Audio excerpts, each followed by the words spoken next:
League has returned. It is the Scotiabank Concacaf Champions League show. My name is Chris Whittingham, joined by Devin Kerr. That is right. The quarterfinals return starting tomorrow night. Montreal Impact and Olympia. You can watch it on the networks of Fox Sports and TUDN, as we can now bring you through what the bracket looks like as we enter the quarterfinal stage. And we got to start on the left side of the bracket. Atlanta United on top, taking on Club America. That first leg will take place this week. That is Wednesday at 10:30 from the Azteca. Then you have Cruz Azul and LAFC waiting on the other end of the bracket. Then we move to the right-hand side, Tigres and NYCFC. That game is Wednesday night from 8 o'clock. And then Olympia, the upset of the first round, taking on Montreal Impact. Again, that is tomorrow night, Tuesday night. And Devin, we get started with the quarterfinal. The business end of the competition begins. Yeah, it's interesting. I mean, look, I think the biggest key for me with Club America and Atlanta United is how many moving pieces we've seen and how many storylines we're getting, right?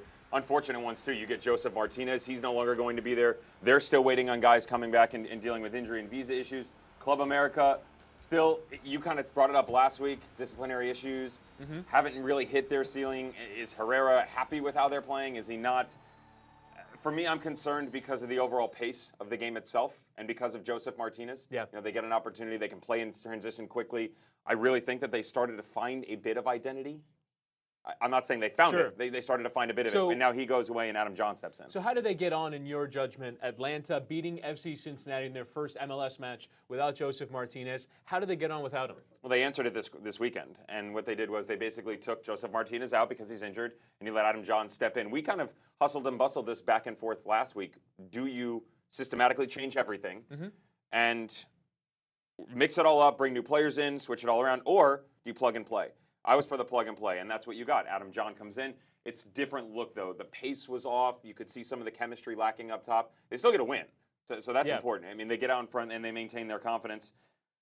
I'm still concerned, though, because I feel like with the pace at which Club America plays, it's a lot slower than Atlanta United. Yes. I feel like if this game slows down that much, that's only going to prove problematic. And America at the weekend drawing 3-3 with Pumas, and they enter the match having played a very difficult rivalry match, and they were up for it. They got a late goal from Henry Martin, rips off his shirt. It was this jubilant moment for the side from the Mexican capital. Now, in terms of the other match we want to break down here, LAFC taking on Cruz Azul. That game is Thursday night from 10:30, and so much to discuss about this matchup. And Devin, I guess we'll start with LAFC, and they played out a 3-3 draw with Philadelphia Union. It was an incredible game to cap off the MLS weekend, but they went for it. They played a lot of their first-team guys, and they're still going strong. Wouldn't want to be one of those players after last night. Yeah. The emotion that was in that game was crazy, but you saw some quality play. Felt like they really built off that momentum, and they're going to take advantage of it.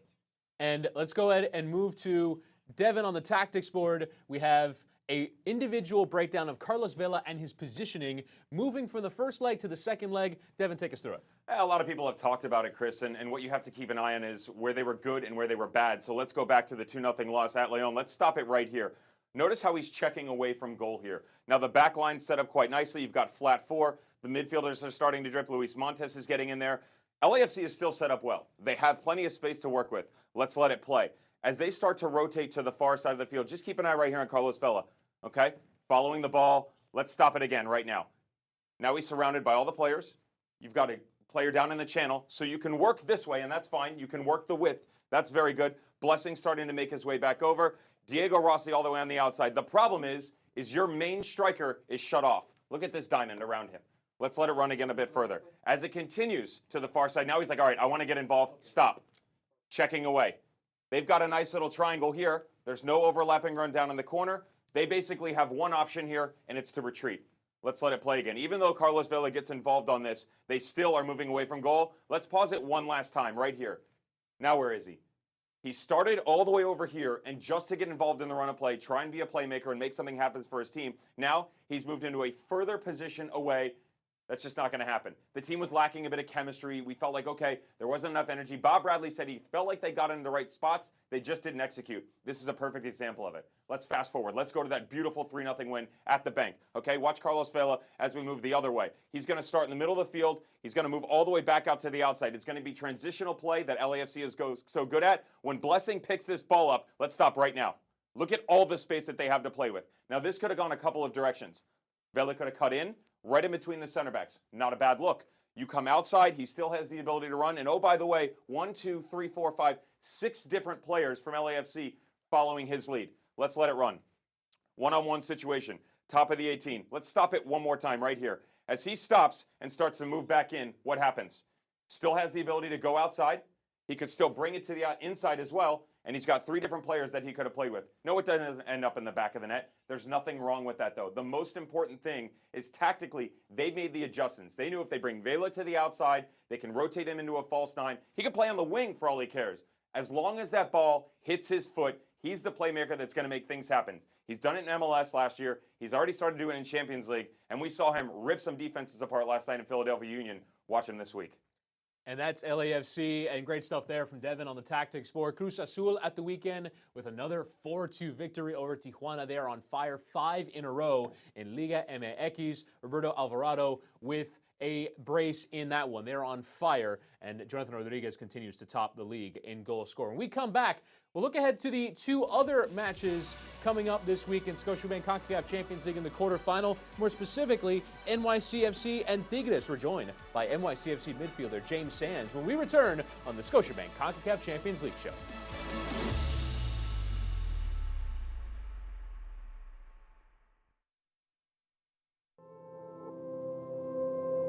Football. We could say that for us, Pour nous, por uns, para nosotros, on this side of the world, football is our life, the game of our lives. Football always comes first.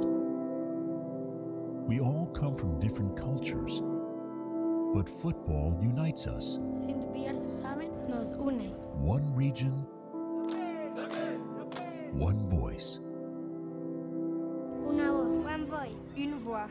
If we listen closely, we are born ready to shout. And from there, we start to play with intensity until the last minute. Faced with obstacles, we work through them. We will improve day by day, always forward, making football better everywhere, every match. Our passion is so strong that it breaks down borders, even those that are hard to knock down, for all of us to reach our dreams. We are the region where the game comes first, bringing the game closer to our fans, and decisions are always made for the good of the sport.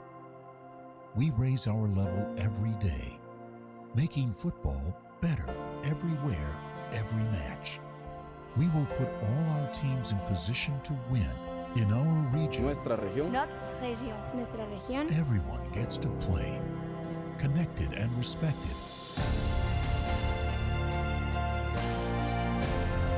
One region, Una región. Une région. Una région. together. We are the collective best of our individual cultures. We are millions of souls.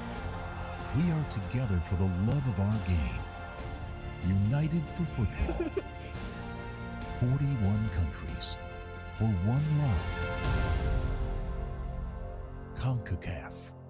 Love for our game.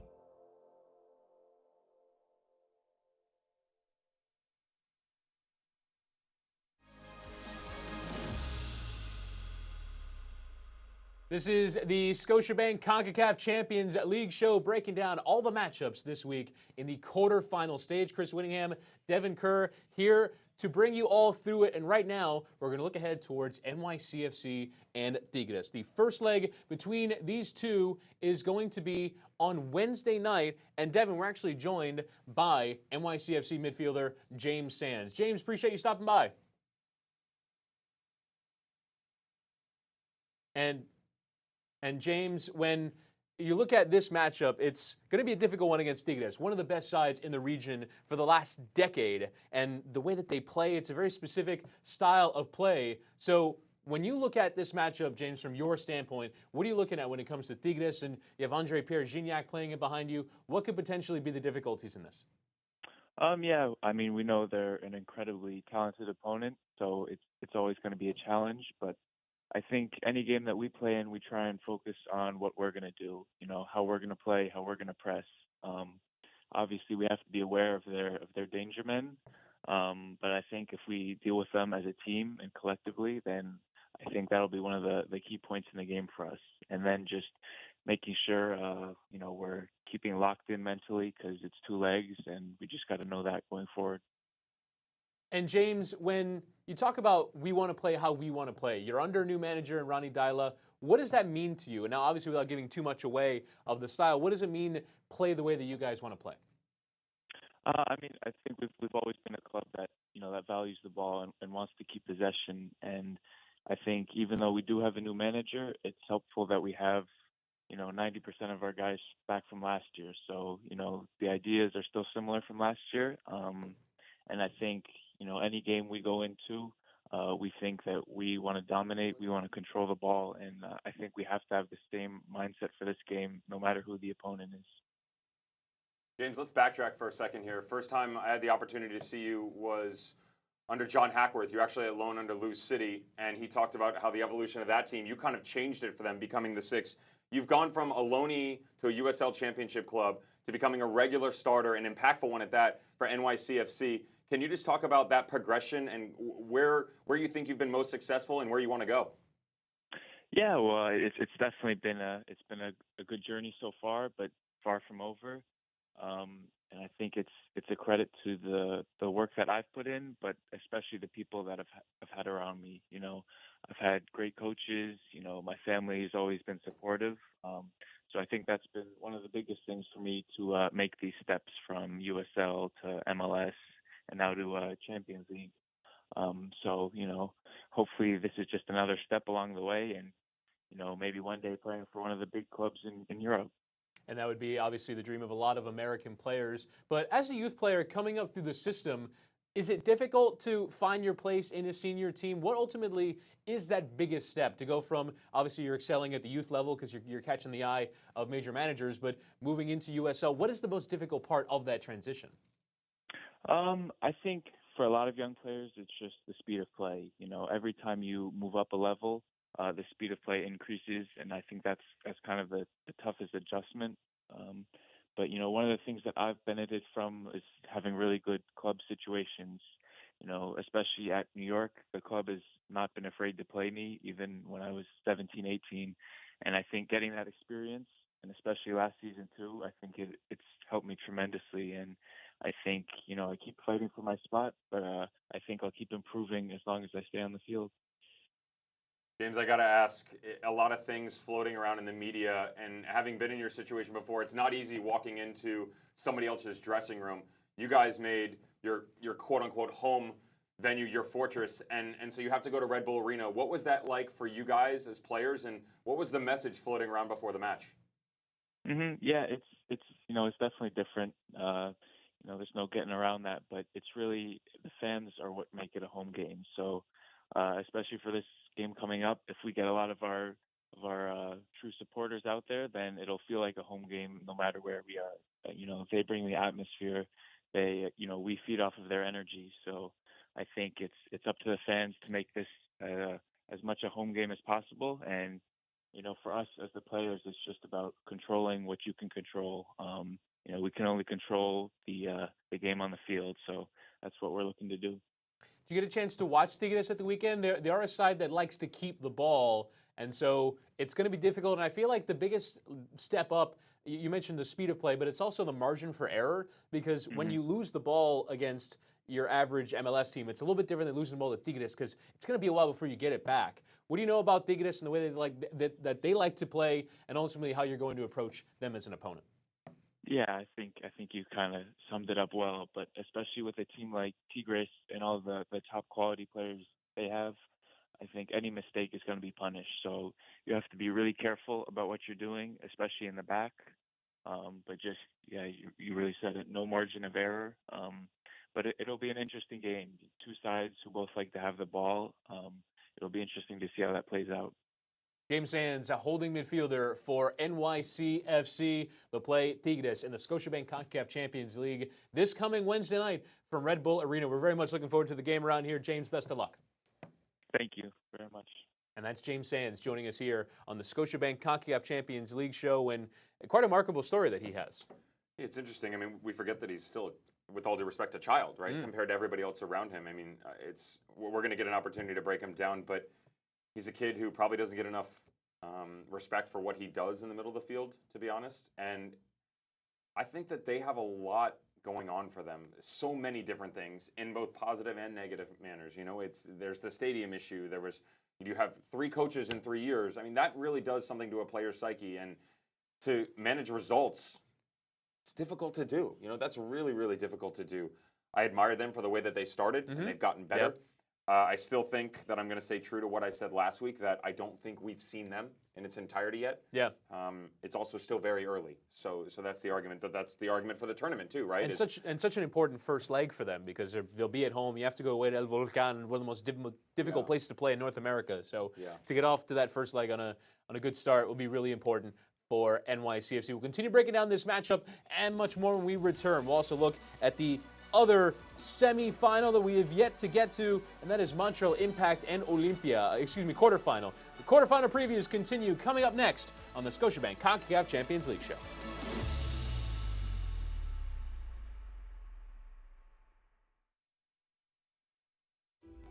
I went from maybe I can to I know I will.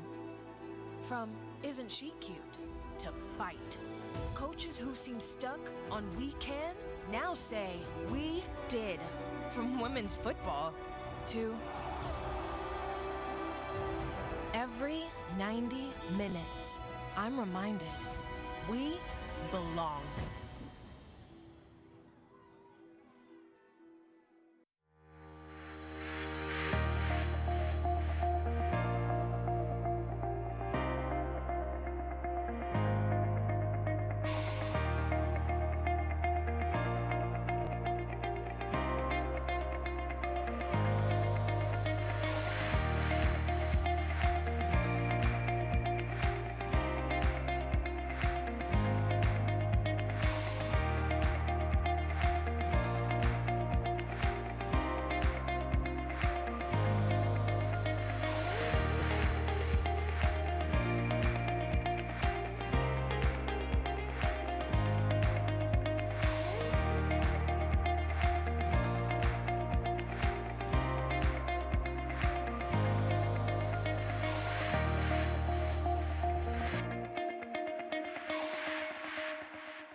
Ball wide. Back to Pineda! On the volley, going for goal! We'll see. Rossi, oh my goodness! Vargas sends it in. Hit it on and it's in!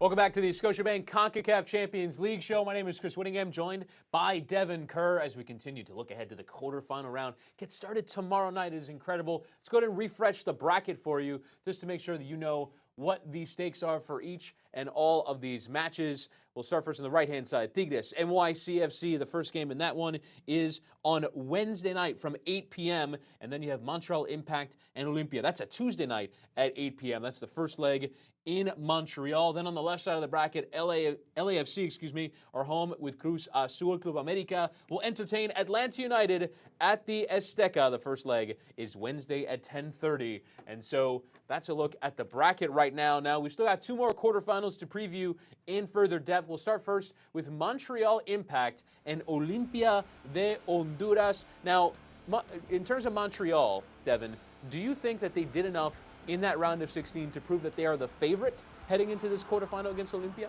No, of course not. No, you can't park the bus for 180 minutes, I can tell you that right now. Yeah. And let's get that out of the way, and that's real easy.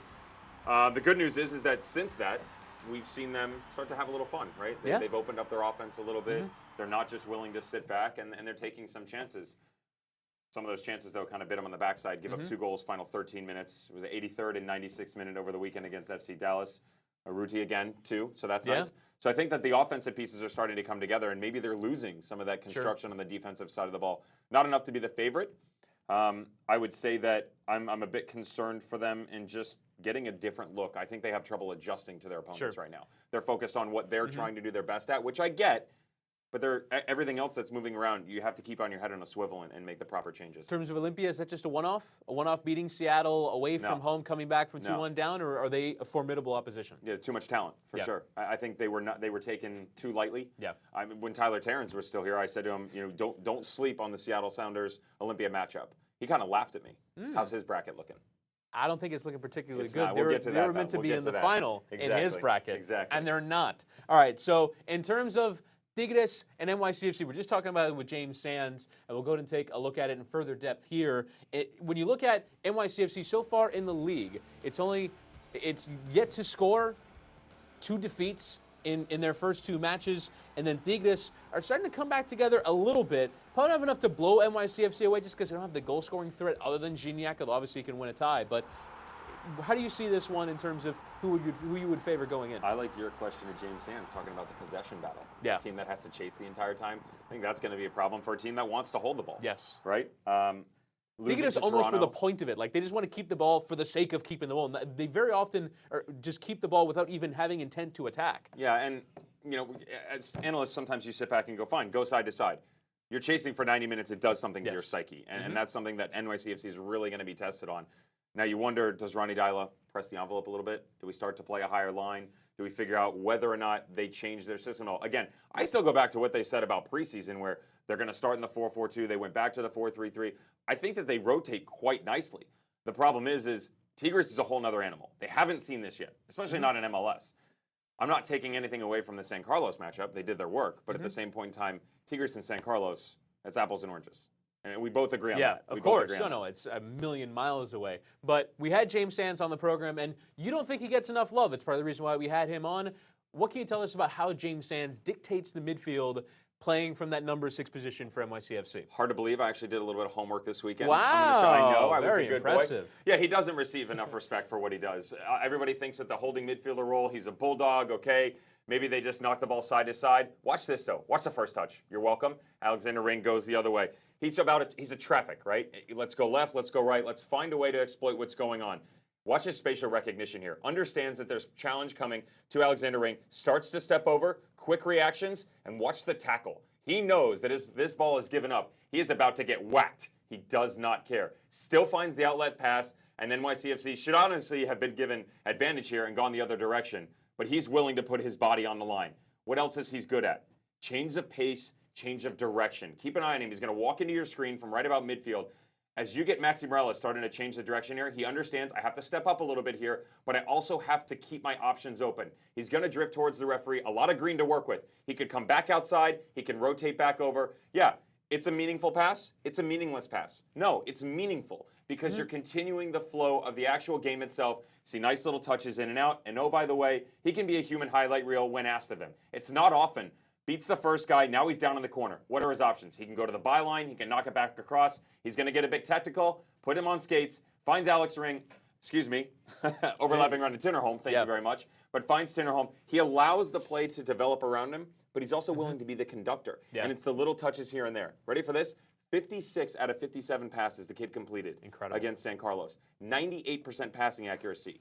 You don't get that on a regular basis. And that's why I think he's underrated and underappreciated, because he does all the little things right. Other people try and do the difficult things. This is a really easy game that we make difficult on ourselves. This kid just simplifies it. He gets it. And for me, the most impressive part of that highlight is that patience on that last bit at the end. So often you see a player get into the area and just want to hit the cross early. Having the patience and the skill to be like, all right, I'm going to wait for this to develop and then pick out a pass.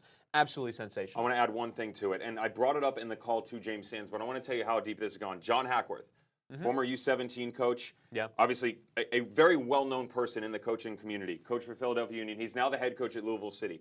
They brought him on loan in 2018. At no point in time had that organization ever played one single holding midfielder.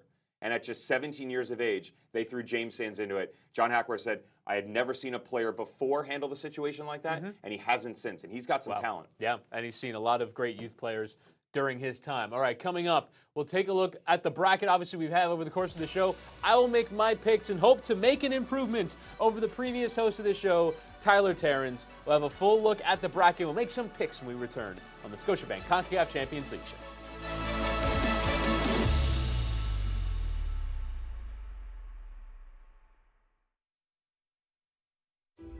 I went from maybe I can to I know I will. From isn't she cute to fight. Coaches who seem stuck on we can now say we did. From women's football to every 90 minutes, I'm reminded we belong.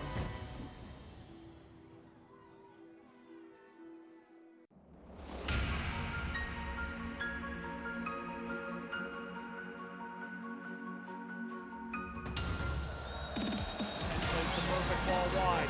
Back to Pineda! On the volley, going for goal! We'll see. Rossi, oh my goodness! Vargas sends it in. Hit it on and it's in!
This is the Scotiabank Concacaf Champions League show, taking you through the quarterfinal stage, which begins this midweek. Chris Whittingham, Devin Kerr, taking you through all of the 4 matchups. First legs coming up this week, starting tomorrow night with Montreal Impact and Olympia on the networks of Fox Sports and through the NN.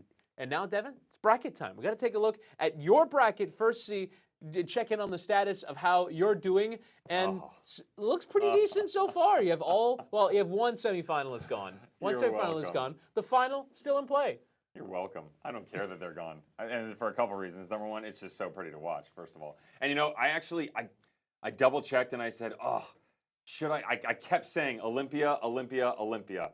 Watch out for Olympia. Watch out. And I couldn't pull the trigger. So I deserve that one. Yeah, but to be fair, I didn't get the other one. I didn't get Montreal Impact going through either. But, hey, the rest of it's beautiful. 7 of the 8. That's flawless. Now, I am afforded the opportunity of getting to pick it up from the quarterfinal stage. And so here are my picks in terms of this bracket. So I'll go for Montreal Impact to beat Olympia, get to the semifinal. Respect. Then on the other end of the bracket, Tigres and NYCFC. I'm going for Tigres. I just think their pedigree and what they've done, for me, I just think it's better. And then I have them beating Montreal to get to the final. Just haven't seen enough from NYCFC to make that leap. On the other side, it'll be America to beat Atlanta United. I just think without Joseph, it's too much. LAFC to beat Cruz Azul. LAFC, I think this is their tournament. Did you copy mine, or what think about happened this here? road. León, Cruz Azul, America, and Tigres, and I have LAFC beating Tigres in the final. I think they're going to overcome this hurdle of MLS winning this tournament with an absolutely incredible run of beating all the Mexican sides on their way through to the final. LAFC as champion. That's impressive, Chris, and I'll give you this much. You got most of the bracket right. Amazing how you can get most of the bracket right when all the picks are put in there for you. No, it's a good one, and I think you and I both agree. LAFC's got something, right? Yeah. LAFC's got something, and they have an opportunity to truly make a run at a title here. Obviously, there's a lot of work to be done. By no means are we crowning them. The key question is going to be Cruz Azul, Club America, and then we'll move on from there. Montreal Impact. That's a little. I'm a little off on that one. Yeah. At this point in time, you're the champion of Olympia. at this point in time, I mean, right now I'm their biggest Yeah. fan. I think their defense is great. Yeah. I think the back line's pretty. I'm concerned as to how much is going to be thrown at them with all the boys up top. Look, they're bringing Ben Gucci off the bench. Like, I mean, that pretty much says it. But I want to give you a little bit of credit. I got a little surprise here. So I'm going to let Chris Whittingham and Tyler Terrence. I've got Tyler Terrence phoning in. He's going to do a little battle. He's going to try and atone for his sins, if you will, and kind of walk us through what mistakes he made, maybe some apologies. Excuse you. Hey! I don't need to phone Look in because at I'm right this here. guy. No, you can get rid of me. Look at this guy. Look how smiley they are. Don't think that I didn't watch the last episode when they called me Tam. This guy thinks he's a designated player. You think you're Gam. No. Let's No, refresh. I'm I upset. actually I'm called him. upset. He was the DP. I was the Gam, and you were the Tam. Neither one of I you put are myself DPs. below everyone. You think I wasn't going to watch? You think I wasn't going to tune in? I Right off the appreciated the bat, high the praise. first part of the segment, they're going to bash me? I wouldn't have watched you guys. I can tell you that This is much. my baby, and I just get absolutely How is your bracket smashed. doing? Let's check your bracket out. Let's just Yeah. make sure. Let's see we- if can you we made put any it up on the progress. Do we screen? have to? There it is. No, Oh, come on. it's so Look pretty. at that I asked our final. producer Look Roberto Fernandez at that if we could get the brown emoji. Oh, You guys my know what I'm talking goodness. about. Yeah, you can go Look ahead. at that. Yeah, quarantine me off. Nice. Nobody should have to look at this. Nice. I will say, I told you guys, it was a 3-minute span. Diego Rossi and Carlos Pineda both killed me in literally about 3 minutes, and my bracket was busted like there was no tomorrow.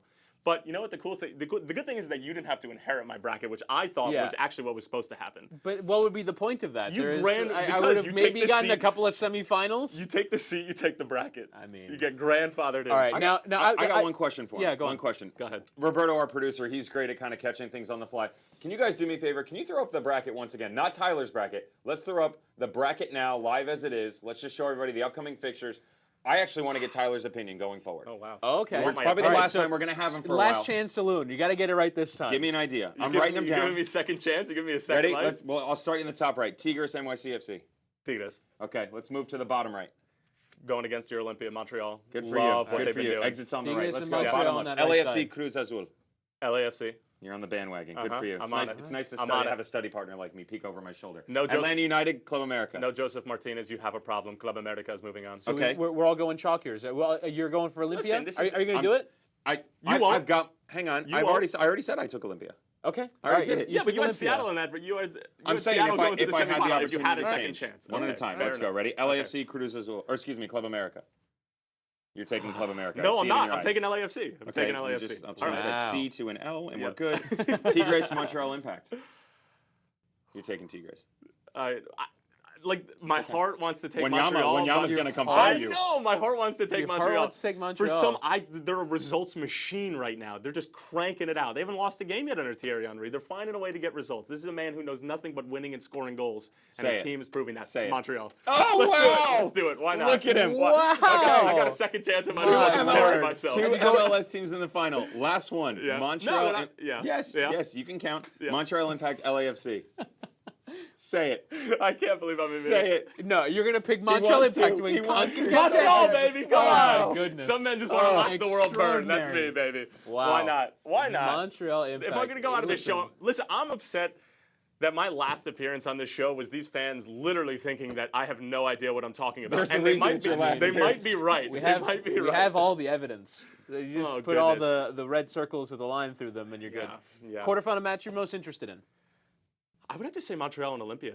Wow. Yeah. Okay. I mean, like, again, I don't think from a quality standpoint that that's going to be the best one, but I do think from just like a competition and the sides being evenly matched in form, and if you're Olympia and you just went on the road to the MLS Cup champions, you have to have all the confidence in the world that you can go up to Montreal and be able to get a result. But Devin, same question? I'm with them on that. I think the Tigres dominates NYCFC. It's a 50-50 club. Dominates. 50-50 between LAFC, Cruz Azul. based upon how the first leg plays out. Yeah. And Club America, no question. You think Tigres dominates NYCFC You've after given barely us your getting picks by multiple times. We know after where your head's Paton? No, you know what? I got a couple of picks wrong. Okay, they might be both of my finalists, but Yeah. I'd like to think that I'm not. I just don't think Tigres have it in them to dominate anybody. That's They, fine. they That's don't, what they don't score goals. I don't like the enough. way they play. You guys have Yeah. great brackets. You're right. Yeah. Well, we'll find out. We gotta have get a the couple of picks right. full outcomes to come soon enough, and we'll see who is right when it comes to the brackets. When we return on Friday here on the Scotiabank Concacaf Champions League show, we'll have 4 first legs to react to, and so we'll have plenty of great stuff coming for you on the way.